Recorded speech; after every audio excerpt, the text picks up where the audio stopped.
ভাই কয়টা টাকা ভিক্ষা লয়ে যান, সারাদিন আনবন তো কেউ ভিক্ষা লয় নাই। তুই কি ভিক্ষা লবি না দিবি? ভাই ভিক্ষা দিমু। তোরে কি আমার দেখলে ভিক্ষুক মনে হয়? তুই যে আমার ভিক্ষা দিতে চাইতেছস? ভাই আমি তো ভিক্ষুক। তো তুই যদি ভিক্ষুক হয়ে থাকস তো তুই ভিক্ষা দিবি কে? তুই তো ভিক্ষা লবি। ভাই ভিক্ষুকরাই তো ভিক্ষা দেয়। ভিক্ষুকরা যদি ভিক্ষা না দিয়ে উল্টা ভিক্ষা লইতো তাহলে তো ভিক্ষুকরাই কোটিপতি থাকতো। বুঝার শেষ, ভিক্ষা করার নতুন ধান্দা শুরু করছস না?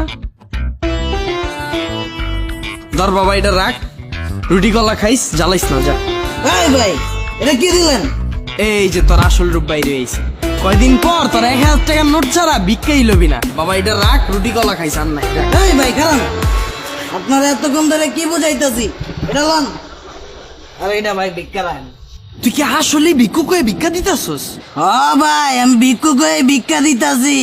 ভাই না করেন না, এটা লন ভাই। তুই যদি ভিক্ষুক হয়ে থাকস তুই ভিক্ষা লবি, তুই আবার ভিক্ষা দেস কেমনে? সারা জীবন বেটা ভিক্ষুকরে ভিক্ষা দিয়ে এলাম, এইটাই তো নিয়ম। ভাই আপনি যে নিয়মের কথা কইতাছেন ওটা আমার দাদার আমলে শুনছিলাম, তখন 2023 সাল ছিল। এখন আর ওই নিয়ম নাই। আমার দাদারা তখন ভিক্ষা করে কোটিপতি আসিল, সবচেয়ে বড় লোক আসিল। এখন 3023 সাল চলে, এখন ভিক্ষুকরাই ভিক্ষা দেয়। ভাই বেটা এটা তো 3023 সাল না, এটা 2023 সাল। আরে না রে ভাই, এটা 3023 সাল।